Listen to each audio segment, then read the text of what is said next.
शूर्पणखा रावण कै बहिनी, इसका नाम क्या है? शूर्पणखा। शूर्पणखा किसे कहते हैं? शूर्पणखा शब्द का अर्थ है सूर्प, कहते हैं सूप को। आप लोग सूप समझते हैं ना? सूप चलनी कौन नहीं समझता? हाँ। और नख माने होता है नाखून, जिसके नाखून सूप के समान बड़े बड़े हों उसी को कहते हैं शूर्पणखा। सुरपवद नखानी अस्या सा शूर्पणखा, सूप के समान जिसके बड़े बड़े नाखून हों उसको शूर्पणखा कहते हैं। और देखिए, हमारे भारत में और विदेशी संस्कृति में पली स्त्रियों में अंतर होता है। हमारे भारत में नाखून को काटा जाता है, बाल को बढ़ाया जाता है, ये सब स्त्रियों के श्रृंगार है।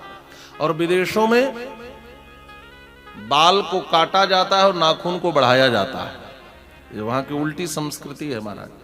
इस शूर्पणखा के भी छोटे छोटे बाल हैं और ये अपना नाखून लंबा लंबा बढ़ा करके रखी है। अच्छा, अब तो शूर्पणख भी होते हैं, अब तो पुरुष भी नाखून बढ़ाते हैं महाराज। हाँ? सौंदर्य के प्रति पुरुषों का आकर्षण इधर ज्यादा बढ़ा है। अब ब्यूटी पार्लर कम दिखेंगे बाजारों में, मेंस पार्लर ज्यादा दिखाई देने लगे।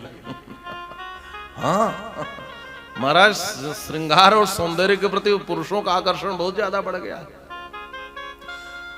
शूर्पणखा रावण के बहिनी।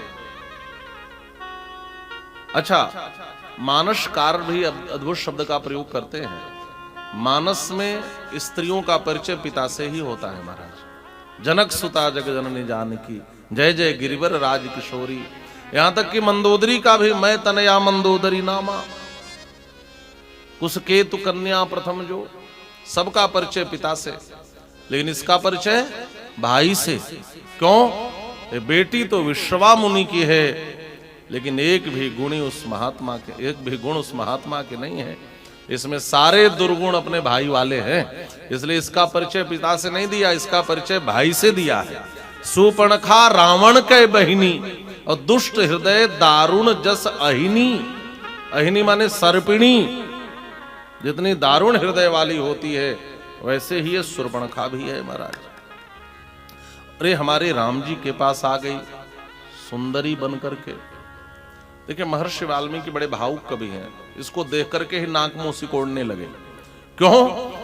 क्योंकि यह राम जी के पास राम जी से विवाह की इच्छा लेकर के आई है, और विवाह की इच्छा लेकर आई तो लगे महर्षि वाल्मीकि गुण मिलान करने कि जरा इसका मुंह देखो, राम जी का मुंह देखो, कहीं से जोड़ी बनती है क्या? महर्षि वाल्मीकि कहते हैं, सुमुखम दुर्मुखी रामम वृत्त मध्यम महोदरी, विशालाक्षम विरूपाक्षी सुकेशम ताम्र मूर्धजा, प्रिय रूपम विरूपासा सुस्वरम भैरवस्वना, तरुणम दारुणा वृद्धा दक्षिणम वाम भाषिणी, न्यावृत्तम सुदुर्वृत्ता प्रियम अप्रिय दर्शना। सुमुखम दुर्मुखी रामम, कहां राम जी का मुख सुंदर है और कहां यह दुर्मुखी है।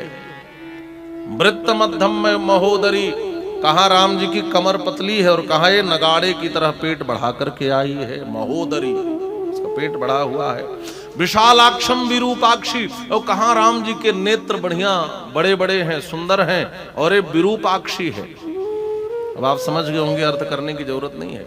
सुकेशम ताम्र मूर्धजा, कहां राम जी के केस बड़े सुचिक्कन हैं और कहां तांबे की तार की तरह इसके लाल लाल बाल हैं, जाने कौन शैम्पू लगाती होगी। प्रिय रूपम विरूपासा सुस्वरम भैरवस्वना, जहां राम जी का प्रिय रूप था यह विरूपा थी। जहां राम जी बोलते थे तो बड़ी मीठी वाणी बोलते थे, भैरवस्वना, ये बोलती थी तो फटे बांस की तरह आवाज आती थी। महर्षि वाल्मीकि कहते हैं, प्रियम अप्रिय दर्शना, जहां राम जी को देखना प्रिय लगता था वहीं इसको देखना अप्रिय लगता था। थी तो बड़ी भयावह दुष्टा थी, लेकिन ये परम सुंदरी बनकर के राम जी के पास आई है, परम सुंदरी बनकर, और भगवान के पास आई और आकर के कहती है, मैं तो तीनों लोकों में कब से ढूंढ रही हूं अपने लायक दूल्हा, लेकिन आज तक मुझे कोई दूल्हा नहीं मिला। आज पहली बार मेरा कुछ मन तुम्हें देख करके मान रहा है। इसीलिए अभी तक मैं कुंवारी रह गई, नहीं तो मैं भी ब्याह कर लेती। मानसकार लिख रहे हैं। तुम सम पुरुष नमो सम नारी, तुम सम पुरुष नमो सम नारी, तुम सम पुरुष नमो सम नारी, तुम सम पुरुष नमो सम